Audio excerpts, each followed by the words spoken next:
A gente usa todo santo dia, né, para trabalhar, para se conectar, para viver praticamente. Mas a verdade é que a maioria das pessoas não faz ideia de como a World Wide Web, essa coisa que a gente chama de a web, realmente nasceu. Hoje a gente vai mergulhar nessa história de origem.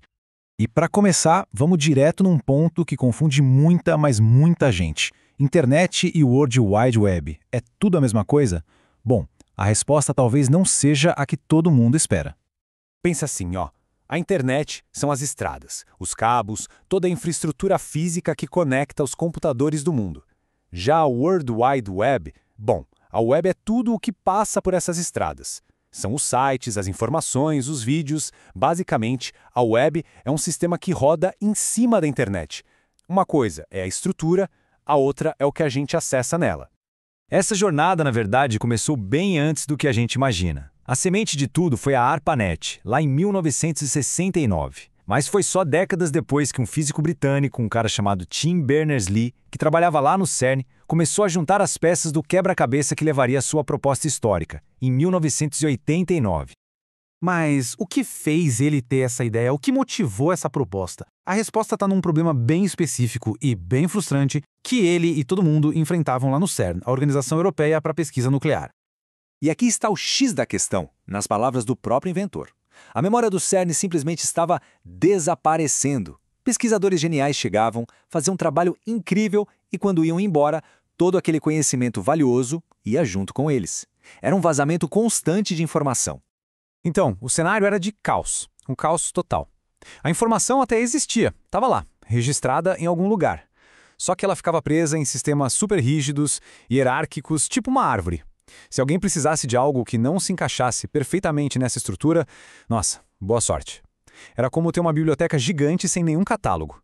Um verdadeiro buraco negro de informações. E foi justamente para resolver esse buraco negro que o Berners-Lee propôs algo completamente diferente. Ele não queria criar mais uma árvore rígida. A visão dele era de algo bem mais orgânico, mais flexível. E a genialidade da coisa toda estava na simplicidade do conceito. Em vez de uma hierarquia de cima para baixo, ele imaginou uma teia, uma web, onde qualquer informação pudesse se conectar com qualquer outra informação. Foi uma mudança de paradigma total, uma revolução na maneira de organizar o conhecimento. Claro que uma grande ideia precisa de ferramentas para virar realidade. Então o Berners-Lee não só teve a visão, como ele mesmo inventou os 3 pilares tecnológicos que sustentam a web até hoje. E aqui fica fácil de entender como tudo se encaixa. A URL é o endereço, tipo o CEP da sua casa na web. O HTTP é o protocolo, é como se fosse a língua que os computadores falam para pedir e entregar as páginas. E o HTML é a linguagem que a gente usa para escrever e formatar essas páginas, o conteúdo em si. Endereço, comunicação e conteúdo. Simples assim. Com a tecnologia pronta e funcionando, a história poderia ter sido bem diferente. Mas a decisão mais importante, a que realmente mudou o jogo, não teve nada a ver com código ou programação. Esse foi o momento decisivo. Eles poderiam ter patenteado tudo, poderiam ter ficado bilionários. Mas, em vez disso, eles deram a web de presente para o mundo. Tornaram a tecnologia uma plataforma aberta, livre, para qualquer um usar, construir e inovar em cima dela. E essa frase dele resume perfeitamente a filosofia por trás da decisão. Um sistema fechado, um jardim controlado, por mais perfeito que seja, nunca teria o potencial criativo de uma selva aberta, onde todo mundo pode plantar suas próprias ideias. E o impacto dessa decisão foi gigantesco. Ao abrir as portas, eles não só resolveram o problema lá do CERN, como acabaram por acender o pavio de uma revolução global. A web aberta não mudou só a comunicação. Ela simplesmente criou uma nova economia mundial. Indústrias inteiras nasceram do zero ou foram completamente reinventadas. Os gigantes digitais que a gente conhece hoje, que valem trilhões, todos eles foram construídos sobre essa base livre e aberta.